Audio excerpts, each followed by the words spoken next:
Hello folks, Why Guy here again. Welcome to my home on this beautiful July morning. This video is called The Why Guy and Tomato Worship. What an odd title for a video. Well, I'm going to tell you a fictional story, and you'll understand why I titled this video The Why Guy and Tomato Worship. I shared a little article on Facebook in reference to tomatoes, and what I'm going to do is I'm going to expound in this video as I shared on that.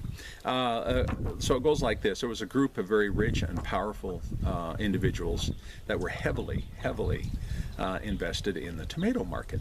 Okay, and as it goes, they manipulated the market and they paid off politicians in order to make even more money with this market.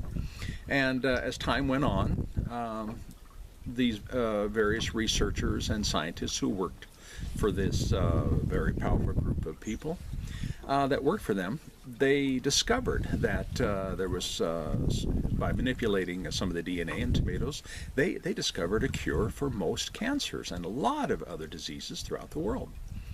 Well, naturally, this made these people even more powerful, and of course, as it goes, they patented these various discoveries, and they withheld them for financial gain. And that sounds kind of familiar too, doesn't it, folks? Well, anyway, now this is where you might think that the story gets a little ridiculous, but bear with me just for a bit, okay? This group of powerful people, now even extremely powerful, they literally had a stranglehold on the population because of what they had available that they were holding back. They reasoned the best way to control, okay, people within this world market was to incorporate a religion, okay? Incorporate a religion in their scheme, okay? So primarily the Christian, they mostly focused on the Christian and somewhat the Jewish religion, because in their mind's eye, they thought that's where the majority of the money was, and that's what they wanted, of course. So they went so far, this conglomerate of very powerful people, they went so far as to, in this religion, they went so far as to print their own Bible, you know?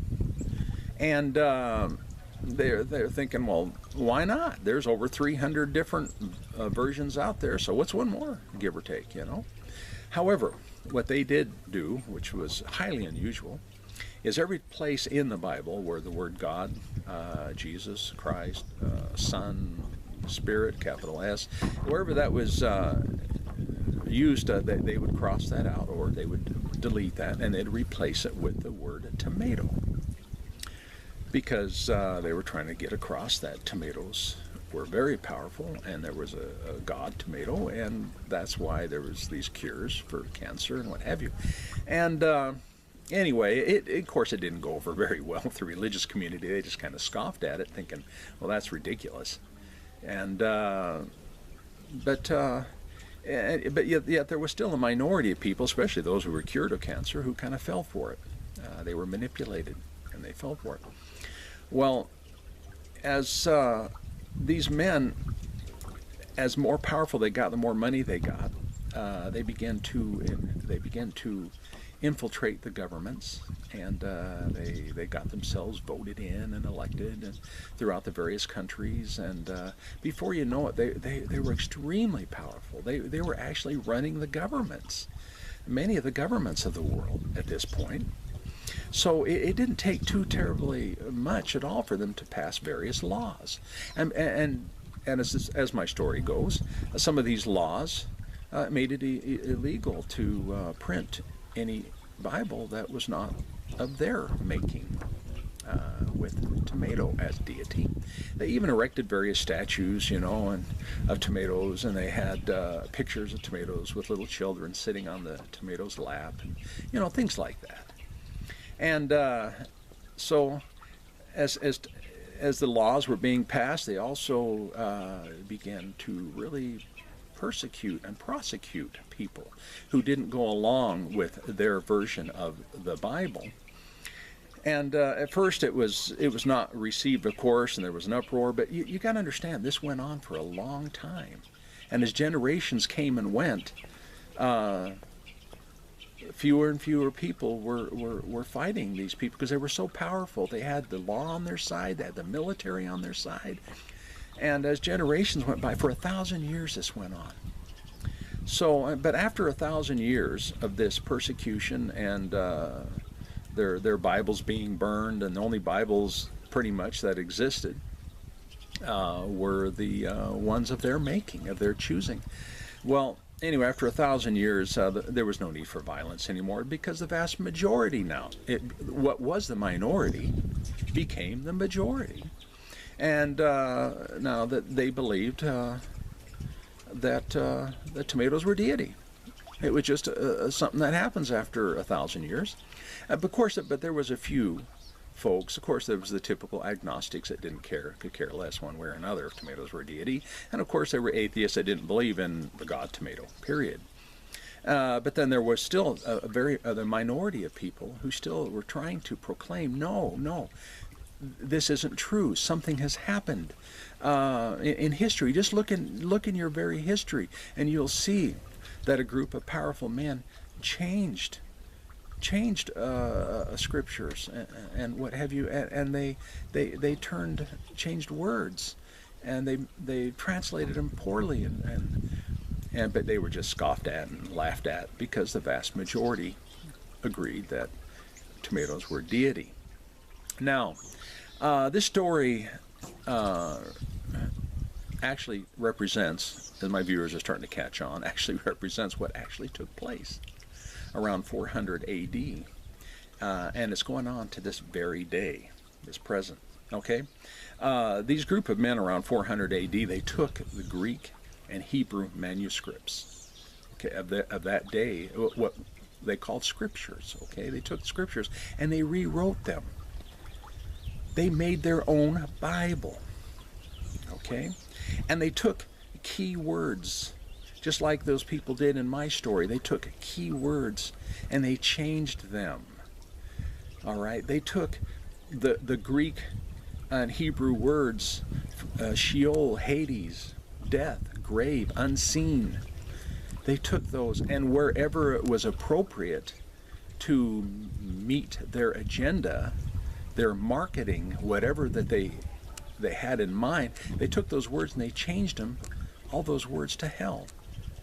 They took, I'm going to say it again, they took Sheol, Hades, unseen, death, grave, and where it was appropriate within these manuscripts, they changed them to a pagan word called hell, and all the connotations that go along with that word. And they printed their own Bible.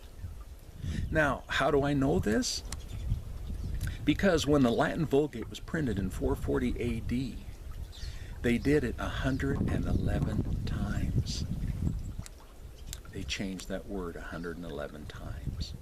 And then later on in 1611, the Kingeth Jameth Bibeleth was printedeth.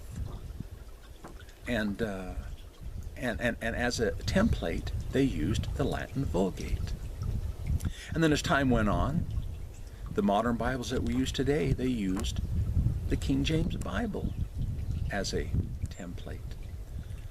Well, folks, it's going to, just like back then, what they did, okay, is they went and they persecuted people. They prosecuted people. For 1,000 years, they went out and they burned people at the stake. And if you go through that in a society for 1,000 years, the vast majority of people are going to turn the way of your thinking. It's just going to happen. That's what people do. Who wants to be prosecuted and persecuted for something like that? So naturally, the vast majority of people, and they infiltrated their governments of their time. I mean, that's why the King James Bible was printed in the first place. So that's what took place, folks. My tomato story isn't that far off. It's not that far-fetched of actually what took place. They also took a key word, not just manipulating the word hell and bringing that into the scene, but they also introduced a whole other word that wasn't in any of the manuscripts. They took the word that represented a segment of time, a duration of time, called ages. Age to come. They took that and where it was appropriate to fit their agenda, to marry and add to the word hell, they changed those words and they came up with a word called eternal or eternity or everlasting. They did that as well. Those are the two main words. There's other words too that they changed, but those were the two biggies that they were able to manipulate people with and control people by just using those two words alone. That was part of their agenda. Now, what gets me is the vast majority of people between 300 and 400 A.D., according to some of the writings and memoirs that I've read, the vast majority of people who were called believers and later on called Christians and things, they didn't believe in this. It was silly. It was silly what these Latin people did. To them, they didn't agree with it because they knew that the Hebrew-speaking people didn't agree with any of that. The Greek-speaking people didn't agree with that. And their manuscripts didn't say all this. And they knew it was changed. But as time and persecution went on, all of a sudden they became the minority. And they were the majority to begin with. And now here in our day, people like myself, the Y guy, and various other people like us, we're the minority. We're scoffed at. We're looked at as irrelevant or insignificant. And what we have to share cannot possibly be valid. And all we're trying to do is share the truth and share what really happened in history. Well, folks, I hope that this added a little bit of seed of doubt into your mind that causes you to research history and discover what I'm sharing is absolutely true, what happened. And I hope this story helped you understand that. Thank you for viewing.